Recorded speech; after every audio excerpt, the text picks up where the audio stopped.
Alors, comme promis, je vais vous expliquer un petit peu mon cheminement, comment je suis arrivée ici et qu'est-ce qui fait que je peux comprendre ce que vous vivez de l'intérieur. Donc, si aujourd'hui je parle de stress justement, d'immigration et d'équilibre intérieur, ben, c'est pas par hasard, c'est parce que moi personnellement, je l'ai vécu justement de l'intérieur. Donc, je vais vous faire un petit résumé d'où je suis partie et où je suis arrivée. Donc, en fait, je suis née dans le sud de la France, plus particulièrement sur la Côte d'Azur, puis j'ai vécu à Nice de nombreuses années. Et avec mes deux enfants, donc à ce moment-là, je travaillais comme infirmière à Monaco. Et j'avais une stabilité professionnelle, c'était facile pour moi, je gagnais très bien ma vie, j'avais ma famille, mes amis, mes habitudes, tout était organisé, j'avais mes repères et pourtant malgré ça, j'ai quand même voulu immigrer au Québec. Donc ça a été une décision, est-ce que ça a été un choix réfléchi? Bien sûr, bien oui, ça a été un choix réfléchi, mais c'était un choix qui était aussi accompagné de beaucoup de stress parce que quitter sa vie où on est tranquille, où on a notre sécurité intérieure, ben c'est pas évident justement, hein. Faut vraiment se poser les bonnes questions et puis surtout dire que comprendre que quand on part de son pays, on quitte pas seulement ce pays, mais on quitte tout ce qui va avec, hein. Donc puis ça, il faut vraiment en être conscient et ça peut occasionner un énorme stress. Donc j'ai vendu les meubles, la maison, la voiture. J'ai donné beaucoup de livres aussi parce que j'aime énormément la lecture, hein, comme vous pouvez le voir derrière. J'ai donné beaucoup de livres justement dans des bibliothèques. J'ai donné des jouets, j'ai donné plein de choses justement pour prendre vraiment ce qui était l'essentiel pour moi et mes enfants pour arriver ici au Québec. Bon, après, c'est installer aussi les démarches et puis la réalité qui est concrète, hein. Parce qu'il a fallu que je fasse les démarches pour moi, pour mes enfants.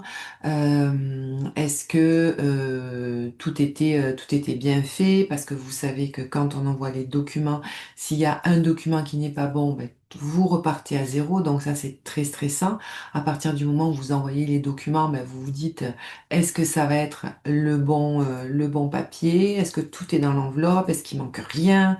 Puis il y a les délais. Est-ce qu'on va bien recevoir? Ils ont 3 mois pour vous répondre avant d'avoir le CSQ. Enfin, c'est vraiment un parcours du combattant justement et surtout la pression qu'on vit avec ça parce que si les papiers ne sont pas conformes, si on vous renouvelle pas votre permis, parce que moi je suis arrivée avec un permis de travail fermé, si on me renouvelle pas le permis de travail fermé, qui était valable 2 ans, renouvelable 2 fois, ben, je dois repartir en France. Sauf qu'en France, j'avais plus rien.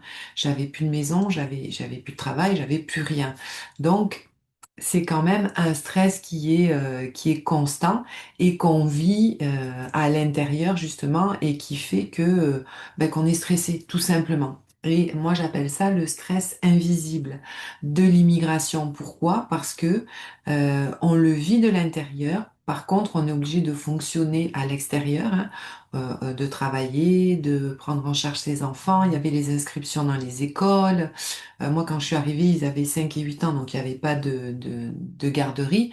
Mais ce que je ressentais à l'intérieur de moi, c'est que à l'extérieur, tout allait bien, mais à l'intérieur, il y avait la peur. Il y avait l'incertitude, il y avait une grosse responsabilité envers mes enfants parce que je les ai quand même déracinés, puis je les ai quand même, ils sont quand même venus avec moi dans un nouveau pays. Il y a la charge mentale, l'imprévu, hein, qu'est-ce qui pourrait arriver, qu'est-ce qui pourrait se passer à ce moment-là. Et pour être très honnête, quand on immigre justement, quand on immigre tout seul, on est responsable de soi et je dis pas que c'est pas important, mais c'est comme il y a moins de poids sur les épaules que quand on immigre avec une famille, avec ses enfants et on porte la responsabilité pour eux aussi. Donc, une fois que je suis arrivée au Québec, je dois dire que j'étais stressée parce qu'il y avait aussi l'intégration. Alors, l'intégration dans un nouveau pays, c'est pas évident parce que tout est différent. La culture, les couleurs, la couleur du ciel n'était pas la même. C'était beaucoup plus lumineux que ce que j'avais moi dans le sud de la France où avec le soleil, la lumière était, et c'était lumineux, mais c'était beaucoup plus tamisé. Donc, on n'imagine pas ce que ça peut faire. Ah ben tiens, c'est bizarre quand j'arrive ici. Le froid, hein, on arrive du chaud, on arrive dans le froid, donc il faut s'habituer à tout ça. Il faut s'habituer à la culture, il faut s'habituer à l'alimentation, il faut s'habituer aux odeurs, il faut s'habituer aussi à la façon de parler, les codes, la façon de travailler qui n'était pas du tout la même de ce que j'avais appris. Oui, comme infirmière, c'est la même chose, on apprend la même chose. Mais quand on arrive dans un nouveau pays, ben, c'est différent. Les protocoles sont différents. Donc, il fallait que je m'habitue à tout ça. Et puis, il y a eu aussi des moqueries. Des moqueries, pourquoi? Ben, parce que il y a certains mots qui ne représentent pas la même chose ici. Et puis, quand je parlais, ben, j'avais un accent. Ben, vous voyez bien que j'ai un accent.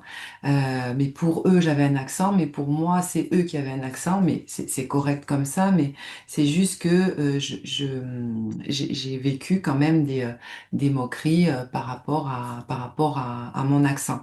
Donc des fois c'était léger, des fois un peu moins, mais bon, on s'habitue à tout.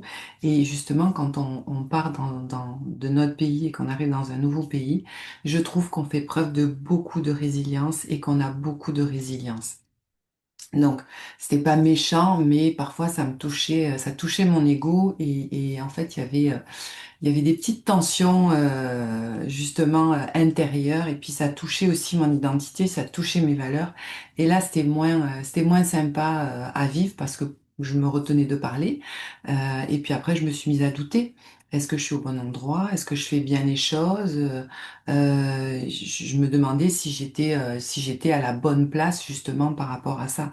Euh, pour moi, ce qui a été le plus grand défi, ça a vraiment été de m'intégrer en m'adaptant aux valeurs des autres. Parce que nos valeurs, c'est nos valeurs, elles sont profondes.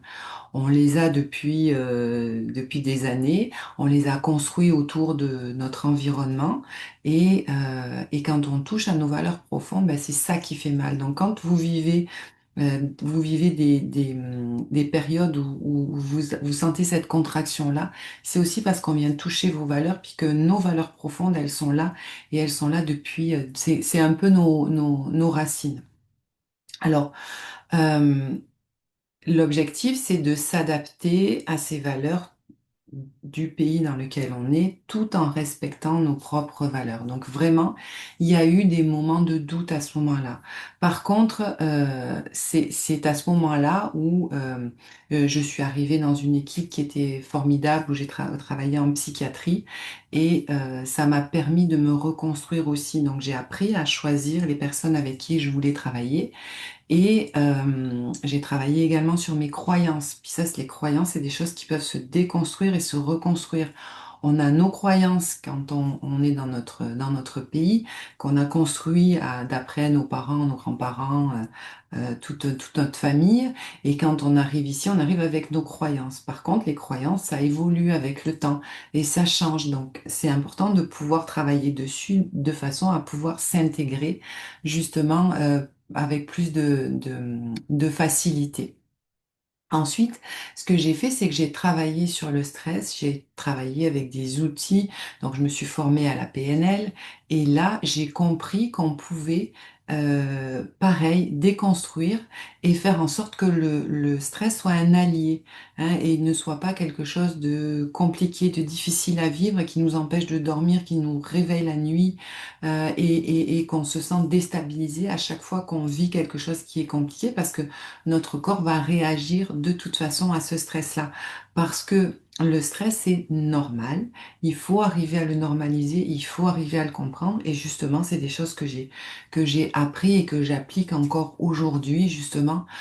Et c'est pour ça que je suis beaucoup plus calme à l'intérieur parce que j'ai accepté ce stress-là en me disant, c'est normal.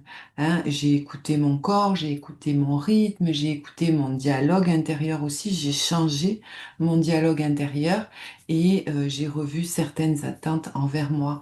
J'ai évité de tout le temps penser au passé ou trop loin dans le futur parce que ça, c'est quelque chose qui stresse. Et aujourd'hui, je vis ça beaucoup plus sereinement parce que aujourd'hui, tout est parfait. Hein. La façon dont j'ai organisé ma vie, je dis pas que c'est parfait, mais je considère que tout est parfait parce que je me comprends mieux à ce moment-là. Hein. Je suis beaucoup plus solide. Puis je suis fière du chemin parcouru. Je suis fière d'avoir traversé cette période. Je suis fière d'être qui je suis et puis surtout d'avoir tenu parce que j'aurais pu dire, bon ben c'est trop compliqué, c'est trop difficile, il fait froid, je veux retourner chez moi. Il a fallu à peu près, sans vous décourager, il a fallu à peu près 4 ans, 4 5 ans pour m'intégrer. Il y en a qui vont s'intégrer beaucoup plus vite. Moi, c'est le temps qu'il a fallu pour dire que à chaque fois que je retournais chez moi en France, quand je revenais, je me disais, ah, enfin, je suis chez moi. Hein, je me retrouvais chez moi, j'ai commencé à avoir des habitudes et de considérer que le Québec, c'était chez moi à ce moment-là. Mais il a fallu du temps. Et puis, c'est pas quelque chose qui est impossible, mais c'est possible de le faire lorsqu'on on comprend qu'on vient d'ailleurs. Et quand on arrive dans un nouveau pays, eh bien, c'est normal que l'on vive un stress qui est lié à l'immigration. Hein, c'est normal si vous doutez, c'est normal si votre ego est touché, puis c'est normal. Si vous avez l'impression que tout repose sur vos épaules, c'est normal tout ça. Hein. Par contre, ce qu'il faut comprendre, c'est que vous n'êtes pas faible, au contraire, vous êtes très fort, mais vous êtes en adaptation.